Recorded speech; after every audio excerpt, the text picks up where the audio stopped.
If your piano students aren't completing all of their assignments at home, I'm sorry to say it, but you might be the problem. Just like there isn't one magic method book series that works for every single student perfectly, there isn't one magic method of communicating assignments that works for every student. So as a piano teacher, you have to have a few tricks up your sleeve. In this video, we will talk about different ways to communicate, what pages to practice, what to do on those pages, and how often to do it. Be sure to stick around all the way to the end of this video because at the end, I'm going to give you a communication hack that I have found to work wonders in getting students excited about completing every single part of their assignment. But first, we're going to talk about how to clearly communicate what pages need to be practiced at home. Assignment communication method number 1 is a platform I use called My Music Staff. My Music Staff is an all-in-one platform for invoicing and scheduling for music studio owners. However, there is a part of that platform that also allows you to type in notes at each lesson and automatically email them to the student, the parents, or both. This might be a great method of communicating lesson assignments for certain scenarios. If you have hard-to-read handwriting, you might consider typing and emailing your assignments instead of trying to scribble them onto paper. If you have a student who is little and really can't read their assignments clearly yet, then emailing the assignment to the parent might be the best option. If you have a student who is older, has their own email address, and is getting into some pretty advanced literature that has a lot of details on what to do, then typing might be your friend. You can put it directly into their inbox. We all know they're on their phone 24/7 anyways. If you already use My Music Staff, you might as well give this feature a try since you're already paying for the platform.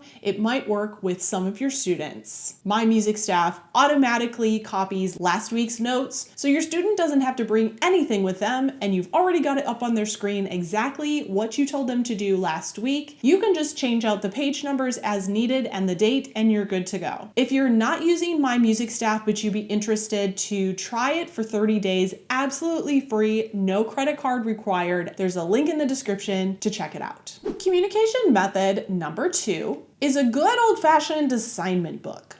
These come in a myriad of sizes, colors, styles, and layouts. I have 2 assignment books of my own that I've created for my own studio, and I do sell them on Amazon if you'd be interested. I have one that's great for older kids and one that's great for very young kids.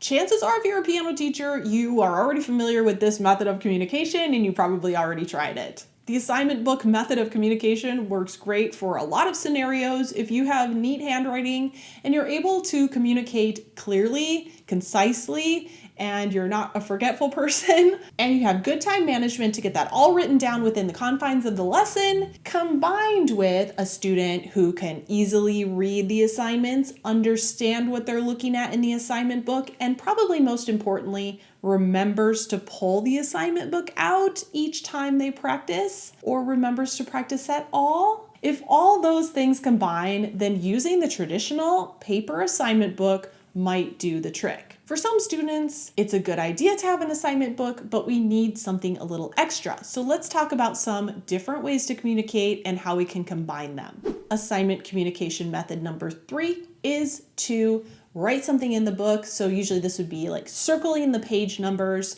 One thing I like to do in my studio is to switch out my pen color each week. This helps me keep track of assignments in the assignment book because I write it in the color of the week, and it also helps me match it up to what I wrote in the book. So I will circle the page number with the color. I usually use this in combination with the assignment book, although if you have a very conscientious student, maybe circling the page numbers and then marking off the done pages might be enough for them. In my younger years, I used to go so far as to wear the color of the week as well, and also give stickers in the color of the week to match it all up. I had a lot of young students at the time, and they really loved this and looked forward to seeing what my outfit would be. However, as you know, I really only wear, well, black, sometimes red. And so I kind of dropped that after a while. I have an older set of students now anyways, and so I don't think they care if I wear an orange shirt on Orange Pen Week or not. The fourth and final assignment communication method is to use Post-its. This is something I wish I could go back and tell first year piano teacher Phoenix, buy Post-its in all sizes. Post-its are great. We're going to talk about Post-its more in this video, but right now we're talking about just which pages to practice at home. So here's what I like to do with younger students. Instead of circling the page numbers, I like to create a start Post-it and a stop Post-it. If I'm lucky and I have a green Post-it and a red Post-it, that's really helpful for start and stop. If I don't have those colors handy, then I will usually draw an arrow with the word start on a medium-sized Post-it and stick it just peeking out over the page that I want them to start on. And then I will make a stop sign Post-it with the word stop on it and peek that over the page that I would like them to stop on.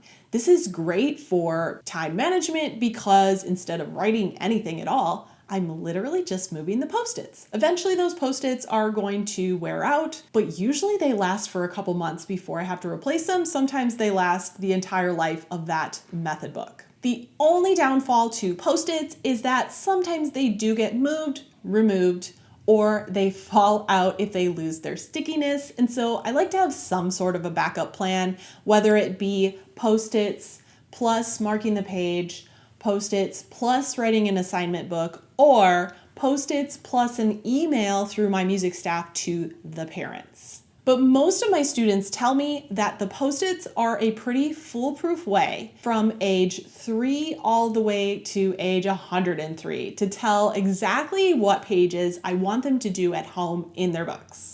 Okay, so we have gotten our students to figure out what pages they're supposed to go to when they're practicing at home, but sometimes we need to communicate more than that. Sometimes it's not obvious what to do on the page. So how do we communicate what to do with those marked pages? Going back to our 4 communication methods, let's just talk about the pros and cons of each, and you can figure out the best combination or the best choice for each of your students. Remember to keep an open mind and be ready to use different communication styles with different students as needed. It's their needs, not yours, that are important for communication. So method number 1 was using the My Music Staff notes feature and emailing the student/parents. This is a really straightforward way to be able to communicate exactly what to do on each page. And because I am a way faster typer than I am a writer, and there is unlimited space in this email, I don't have to worry about trying to write something on the page, trying to write something in the assignment book.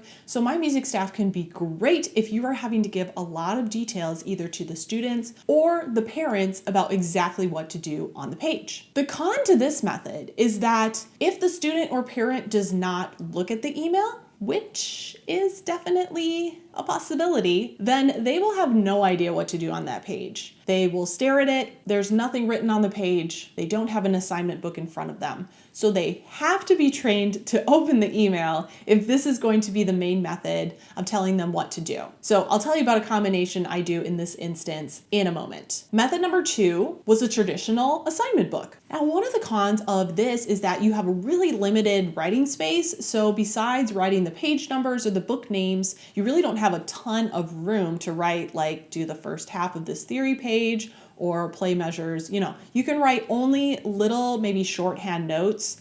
And so there's a greater chance that the student won't exactly know what you meant by your little chicken scratches on the tiny assignment book. This is one of the reasons that I did create my assignment books, because I wanted some of it to be done for me on the page. So for instance, the lesson, technique, theory, and performance, those words are already written, so I don't have to write those words. I can literally just write the page numbers next to it. It saves me time, it saves me space. It gives me the rest of the line to write details about those pages or to write song titles or special instructions. Once again, the con to this is that if your student doesn't open up the assignment book during the week, then again, they're just going to stare at the page and wonder what to do. You can train your student to open the assignment book every single time. For instance, with mine, they're working towards a goal, so they're going to want to mark in their practice days. I tell them to open up their book first thing, mark their practice, before they even start, so we at least know what day they're practicing, write in their minutes later, and then they at least glance at their notes for the week.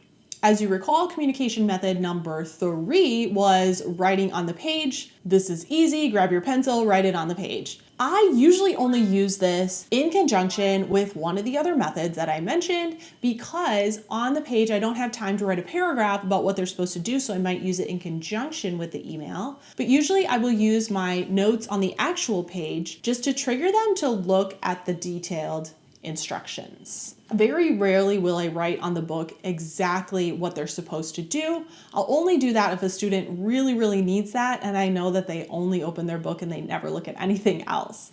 Here's the caveat to writing on the page. For some reason, there's a filter inside students' brains where anything that their teacher writes, pencil, pen, marker, highlighter, doesn't matter, it gets ignored. Have you noticed this phenomenon? Sometimes I will write the actual hand position near the title for a struggling student, and they will come back to me and be like, I didn't know what to put my hands. And I say, what did I write? Right here. And they're like, oh, I didn't see that. You didn't see that. So here's how I get around that. This goes into method number 4, which is the Post-it method. Write what you want them to do on a Post-it and then stick it on the page. I'm talking about one of those like neon Post-its. I have them in all sizes. I have the little skinny ones so that I can put something pointing to a specific measure, like start here. I have the medium sized ones so I can put, play this section first, whatever. And I have the big ones if I've really got something to say that I can't write small. Have those Post-its handy. That neon Post-it, A, will get noticed, hopefully, no guarantees, and B, can be easily removed without having to be erased or crossed out and can be updated for future assignments. Now, the last thing we want to communicate to our students is how often they need to do the thing that we told them to do on the pages that we marked for them. So if I'm using the My Music Staff Notes feature, I will put checkboxes in the notes. This tells a student how many times I want them to do each thing. So for their warm-ups, I might put 7 check marks if I know they practiced every day. But then with a theory assignment, I'll put 1 checkbox because it's a one and done. So it kind of gives them an idea of how often they should be doing these things. And even if they don't physically print it out and check off the checkboxes, or even if they don't reach the goal of the checkboxes I gave them, at least it's giving them, I want you to play this song 5 times this week. So they get an idea. With the assignment book, if you're using my assignment books, I wrote goals right into the book, and I will often use checkboxes if something goes like off of our goal, is like a special goal with a specific piece, then I will write that next to that row. But otherwise, we take their goal, and that's their general practice goal. That tells them how often they should be doing what they're doing. If you're writing on the page, you can try writing in some check boxes, or sometimes I use blanks where they can draw a picture on each blank. For the little kids, they like doing this, or they draw a smiley face or put a sticker or whatever they want to do. However, again, there's that vortex of disappearance for anything that the teacher writes on the page. So if you use the Post-it, write your check boxes on a Post-it, stick that on the page, and that should catch their eye. Sometimes I even print out these templates for the Post-its. It's done for me, and it's really nice and neat, and the students think that they're really cool for some reason.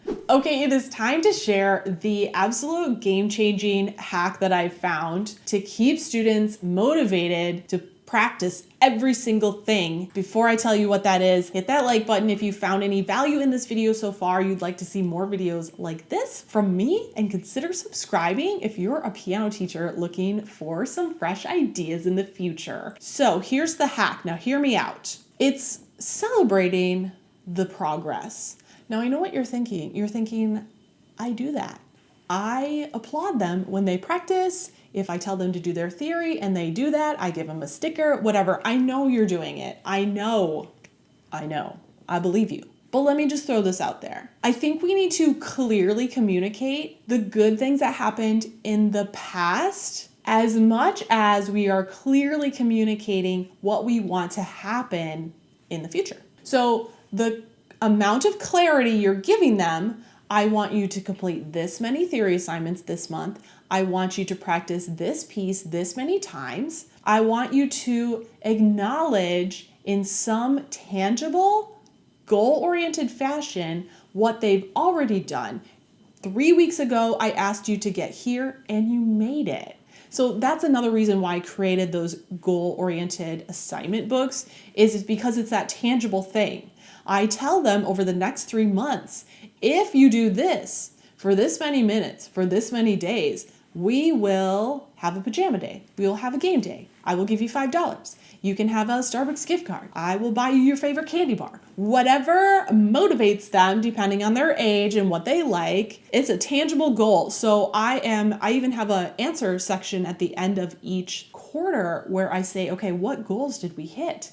And I sit down and I talk to them more about the goals that they hit than I do about where they need improvement, because I just think it's that important. If they feel like it really doesn't matter if I do what my teacher said or not, because either way, they're just gonna chew me out for what I didn't do, that's gonna be so discouraging. So just make sure you are a positive Polly when it comes to acknowledging all the things that they have done in the past. Make sure you have a way of tracking their progress tangibly so that you can say, look at how far we came. Piano is a long road, and we need to acknowledge the 13 steps we've made to this point before we go on the 482 future steps. Okay? There you go. Check out the assignment books that I created. Links in the description if you want to. And if you want to keep watching, this is a video I made about how to use dice to make in-lesson activities even more fun. So I hope to see you there. Thanks for sticking around.